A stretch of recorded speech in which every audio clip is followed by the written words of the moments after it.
I'd like to tell you about the first miracle that God did for me back in 1980. And when He did that, that's what convinced me that this God can do anything. See, I didn't know a whole lot about God. I really didn't, but I did know a verse here and there after a while, and I got started with it.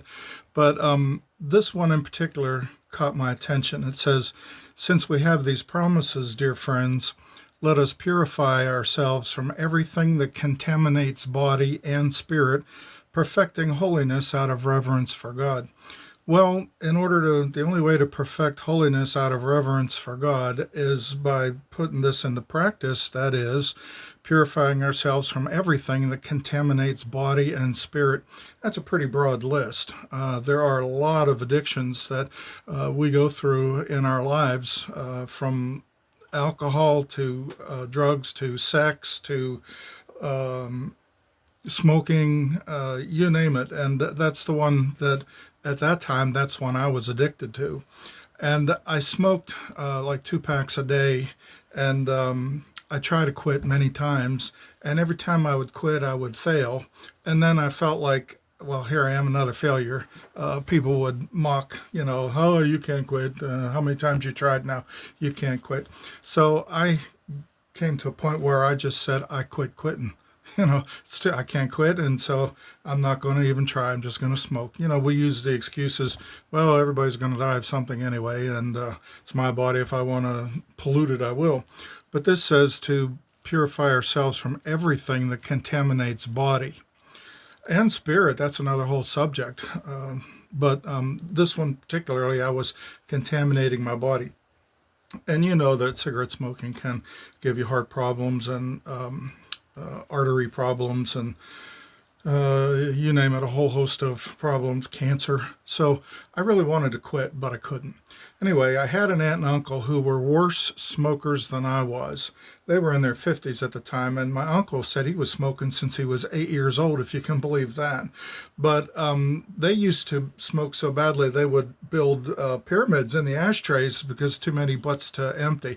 And then when they decided they wanted to try to quit, they couldn't either, and they would, fish through the pyramids to find something that was still potentially usable, smokable. And my uncle said one time they had both quit, and he heard the door closing at like 2 o'clock in the morning, and here his wife had gone to the store just to buy a pack of cigarettes. She couldn't deal with it anymore.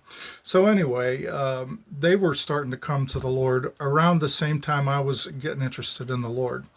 And they had told the family that they had quit smoking, both of them. And just like me, everybody said, yeah. Well, that isn't going to happen.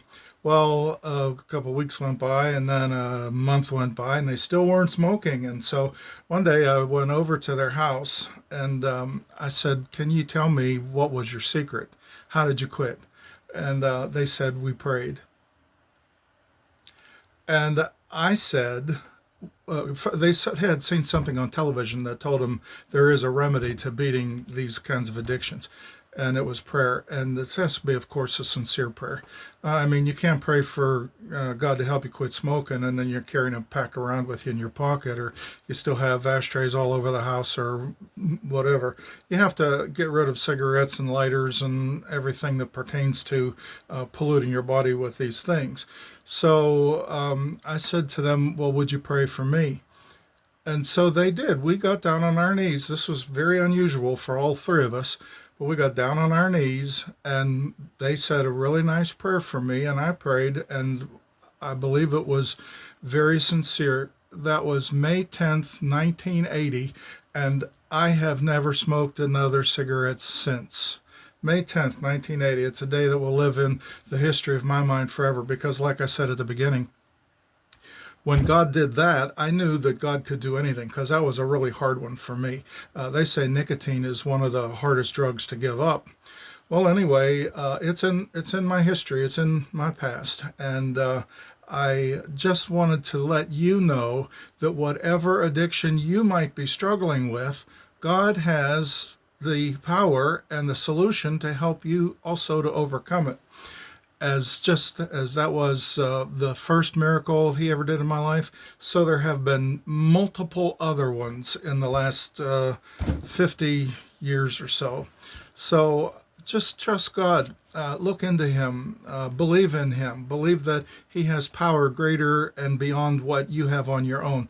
Realize that you can't stop these things on your own. We have this fallen nature that easily gets addicted and easily chooses the temporarily pleasurable thing. Even a cigarette's temporarily pleasurable, but long term, it's not. You can't go a pair of steps without coughing or not being able to breathe. So we have to trade in the short-term pleasure for the long-term benefit, and that is the beginning of a wonderful relationship with God, and knowing for certain that you're going to heaven when you die because of it. You can do it because He can help. God bless.